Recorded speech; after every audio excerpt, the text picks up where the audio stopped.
Friends, welcome back. Today we're going to talk about one of the strangest and most overlooked details of early German armored vehicles, a mysterious box mounted on the rear of the Pz.Kpfw I. At first glance, it looks almost absurd. Why would a light tank, armed only with machine guns, carry a large armored container on its engine deck? To understand this, we need to go back to pre-war Germany and look at a problem the Wehrmacht faced long before the first shots of the Second World War were fired. By the late 1930s, German military planners clearly understood one thing: modern warfare would inevitably collide with concrete. Bunkers, pillboxes, and reinforced defensive positions, especially concrete dots, posed a serious challenge.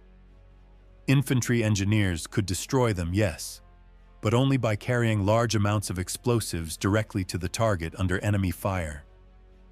Dragging dozens of kilograms of explosives across open ground was not only exhausting, but often suicidal.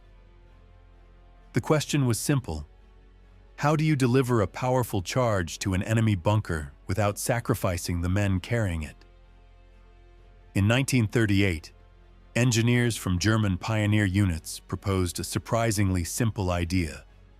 Instead of sending sappers forward on foot, why not use a tank as a delivery vehicle?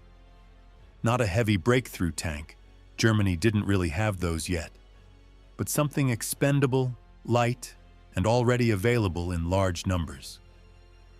The solution was found in the Panzer I, a tank that by that time was already becoming obsolete in real tank-versus-tank combat. Its thin armor and machine gun armament left it hopeless against modern enemies, but for a new role, it was suddenly perfect.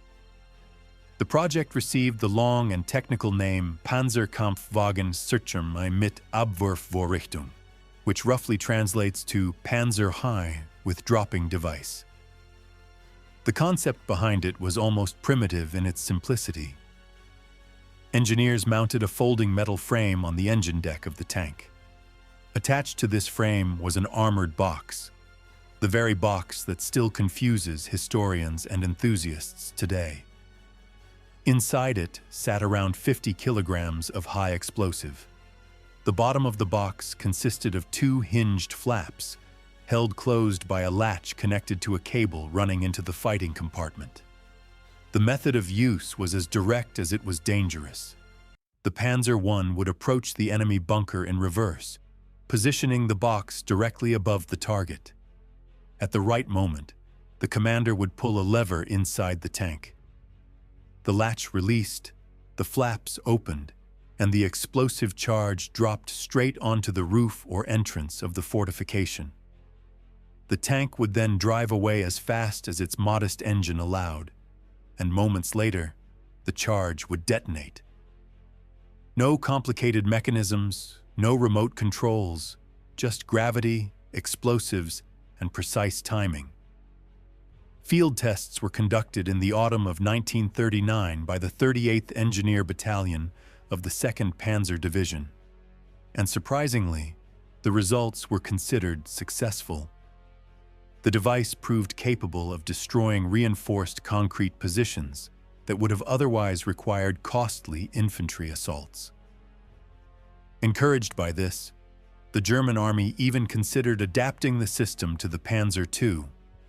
However, in the end, priority remained with the Panzer I, precisely because it had little future on the battlefield anyway. If a tank was going to be exposed to bunker fire at close range, better to sacrifice an outdated one. By December 1939, an order was placed for approximately 100 Abwurfvorrichtung sets. The exact number produced remains unclear to this day, but photographic evidence suggests that the device was far from experimental. Numerous images survive showing Panzer I tanks equipped with these explosive boxes. They were first used during the French campaign of 1940, and there are even photographs dated to the summer of 1941, indicating that these tanks were deployed against Soviet defensive positions during the early stages of Operation Barbarossa. Despite its effectiveness, the concept had a fatal flaw. To use the device, the tank had to approach extremely close to the enemy fortification, often under direct fire. With armor barely capable of stopping rifle-caliber rounds, the Panzer I proved far too vulnerable.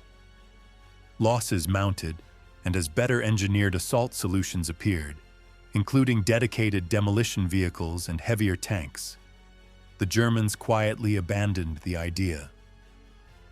It's also worth noting that this vehicle is often confused with another machine, the Ladungsleger. While the principle was similar, the Ladungsleger carried a much larger explosive charge and used a different deployment system.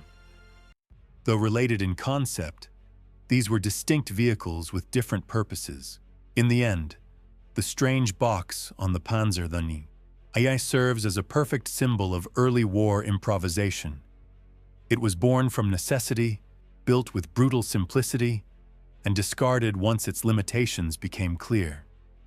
A small detail, easily overlooked, yet it tells a much larger story about how armies adapt, experiment, and sometimes gamble with desperate ideas in the face of concrete and machine guns.